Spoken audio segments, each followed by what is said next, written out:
Hello lovely dancers, my name is Aisha and welcome back to Belly Dance Tutorials. Today we're gonna talk about one of the most commonly used traveling pattern and also a traveling turn in belly dance, which is the arabesque.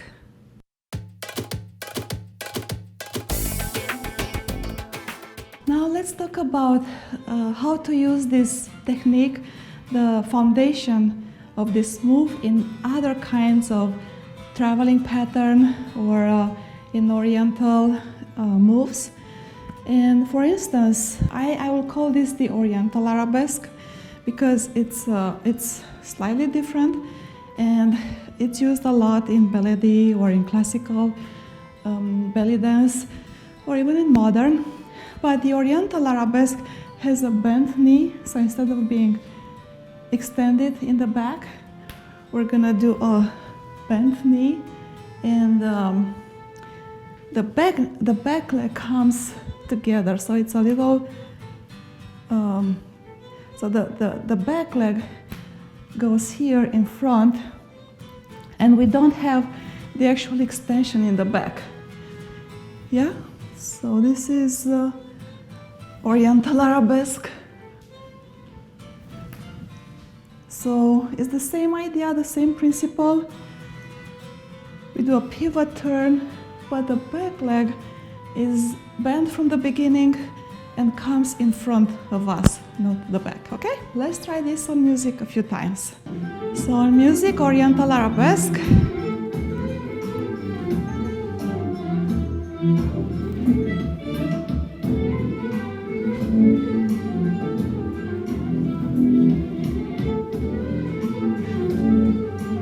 My arms are more in an oriental position. It's not dancey or ballet like the other one. They come closer to the body. Yeah, let's try this from here.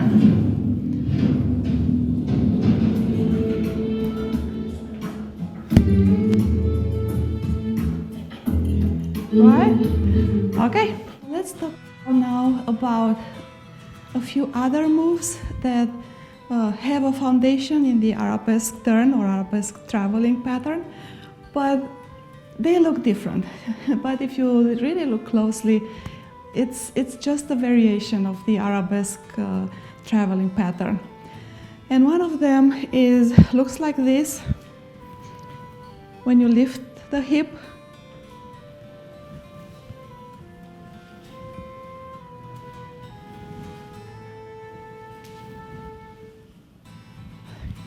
it's a lift and you step side.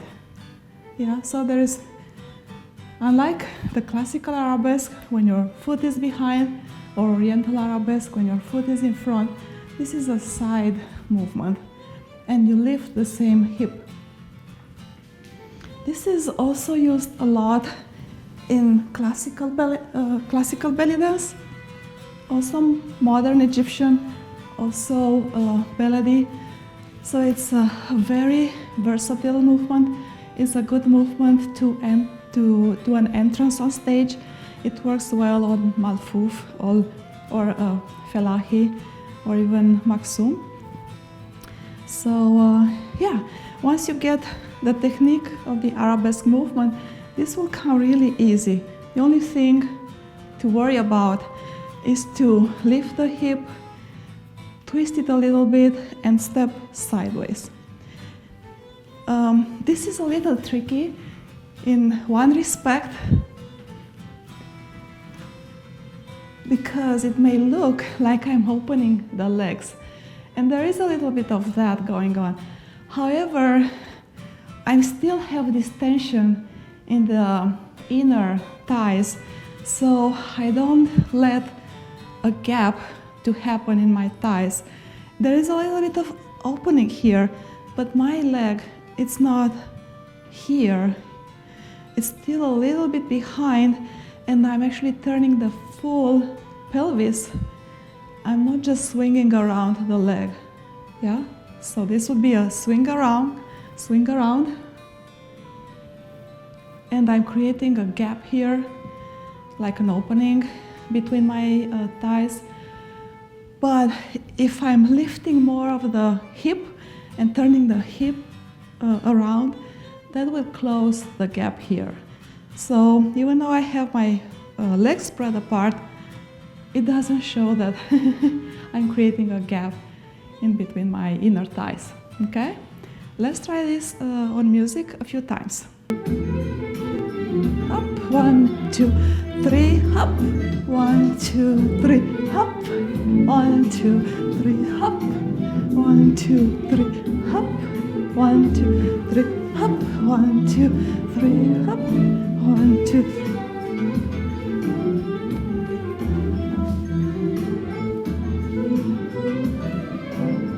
Now, another way to use the arabesque turn is when you skip the traveling steps in the middle.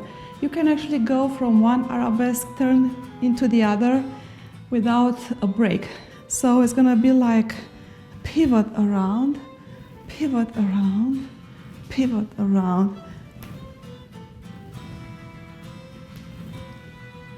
Yeah?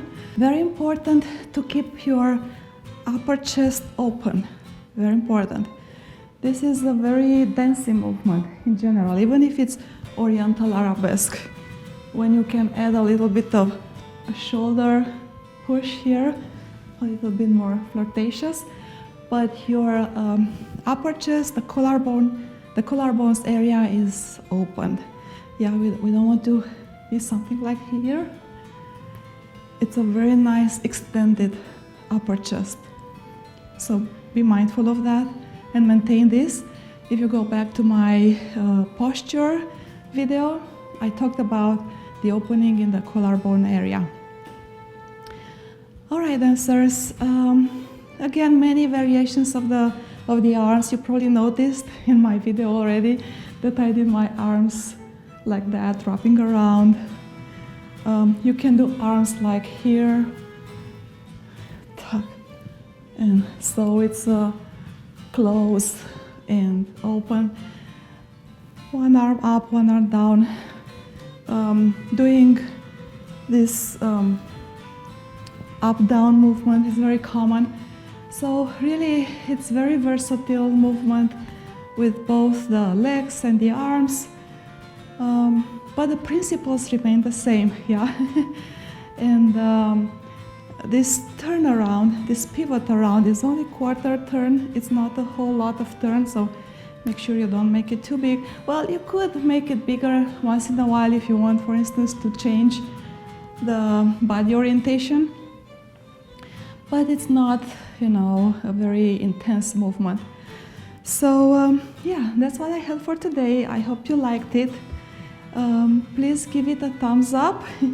I would appreciate that. And don't forget to subscribe to my channel for more videos. If you have any particular topics in mind, please write them down in the comments and I'll try to address them if I know about them. And I'll see you next time. Until then, shimmy shimmy.